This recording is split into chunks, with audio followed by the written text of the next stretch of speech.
Hey friends, welcome to Survivopedia. My name is Jason Salyer, and today we're going to be packing up some food, some pinto beans, in some 5-gallon buckets to preserve them for a really long time. I learned this specific technique from Alan Kay.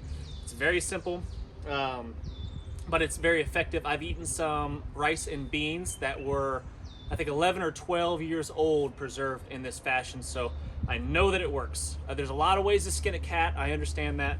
Lots of different ways to go about this that work, but I know from personal experience, I know for a fact that this method works. So stay tuned and we'll get started. Get out of there, chickens. So we picked these buckets up from a restaurant called Firehouse Subs.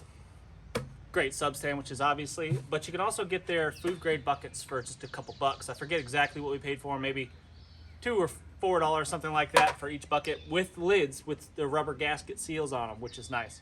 They do smell a little bit like pickles, but it doesn't really matter. I've washed them out, rinsed them out really good. They're nice and clean, and like I said, they are food grade. And once we put our food into the Mylar bags and they are sealed up, it really doesn't even matter. I honestly don't think it matters at all if the buckets are food grade. It's just an extra step, an extra precaution. I just don't think it really matters because that food is going to be completely blocked off and isolated from any contact with the plastic bucket. So probably just a regular Home Depot bucket or whatever would work just fine, as long as it's airtight sealed on top with that rubber gasket. So first thing we want to do is kind of just get a sort of an assembly line going on here. I'm going to prep several buckets. And these Mylar bags are more than big enough to do a 5-gallon bucket. So basically we'll just stuff it down in there kind of like you would a trash bag. Being careful with it, you gotta be a little bit gentle because you don't want to get any small little holes in the bag. So you gotta be a little bit careful. But you know, they're not that fragile either, so you don't have to be extra cautious. Gonna grab a bag of pinto beans.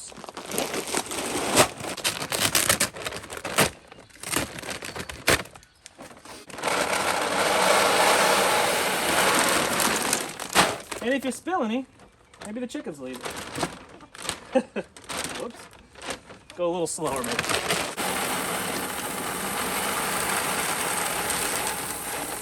Want to leave a little bit of space. Make sure you have enough room to fold everything over and tuck it in, and so it doesn't interfere with the lid closing on it. So that's what we're looking at here. Chickens are eating my spilt beans. Give it a little shake, get it to settle into the bottom of the bucket.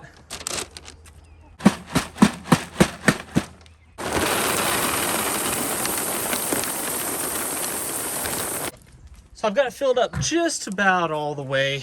I'd say the beans are probably somewhere in this neighborhood of the bucket right here, and that's probably as full as I want to get. So like I said, the bag doesn't protrude over to get in the way of closing the lid. And what we'll do is we will cut open this packet of oxygen absorbers. This is 2,000 cc's. Oxygen absorbers are 5 in here. And you'll drop one of these in that 5-gallon bucket. 2,000 cc's is about the right size for a 5-gallon bucket. And that's what we want, because if we starve the bucket of oxygen, our food will last much longer. This bag of pinto beans that weighs 50 pounds has 80 calories per serving. And it has approximately 648 servings in the bag. Do the math, and it comes out to be somewhere around 52,000. I'm not a math wizard. I used a calculator, in case you were wondering. Now, if you wanted to consume 2,000 calories a day, which is kind of your standard number, makes it easy for math as well, that means that this bag would last you 26 days for one individual, assuming you're eating nothing but beans. I wouldn't recommend it. My wife just informed me that she just checked the price on the beans now, and it's $40 per bag. So in a month, it has increased by about $15. That's pretty significant. Drop that in there like so.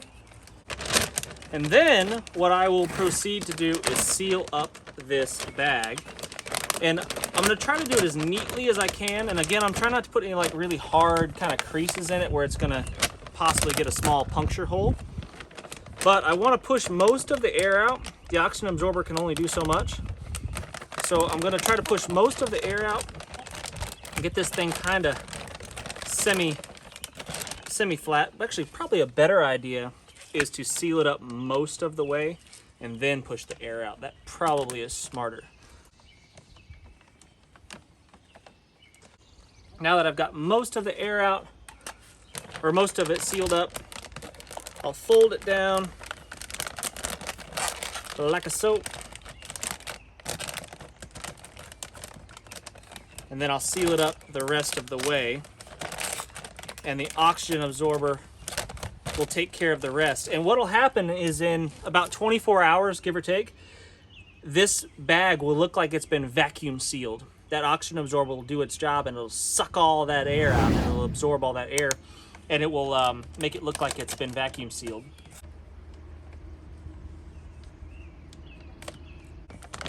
Just giving it a final inspection to see if I've missed any spots. Maybe give it one more run over with the iron here.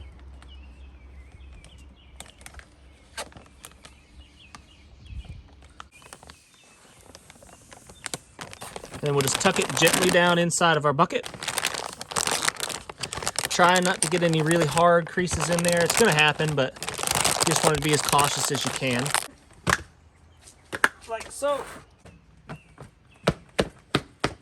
I've heard of people greasing the rubber seal on the buckets.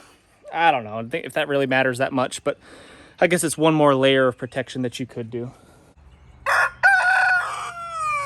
One thing you do need to be cautious of if you're using any kind of dusty type foods, like grains and things like that. Beans aren't too bad because they're pretty clean. But if it was dusty at all and they had some sort of residue on this inside here, it will keep it from sealing really well. So you might want to use a really lightly damp cloth to kind of get that dust off of there.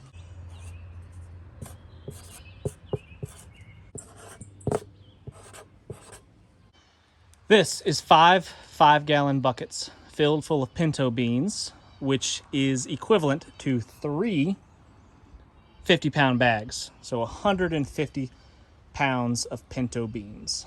All right, guys, I hope that was helpful. Hope you learned something. If you have questions, make sure you put it in the comments and I'd be more than happy to answer any and all questions. I don't know what's going on. I know the world is a weird place and it's getting weirder by the minute. And I also know that food is as cheap as it probably ever will be again. And it is as easy, it's the easiest it's ever going to be to get. So I would highly suggest that you guys are putting away some foodstuffs. A year supply of food for your family is a very, very good idea. And that would be probably my personal recommendation. If you can't afford that at the moment, I totally understand. I get it. But it should be a goal at least that you're aspiring to more, you know. Don't limit yourself to that.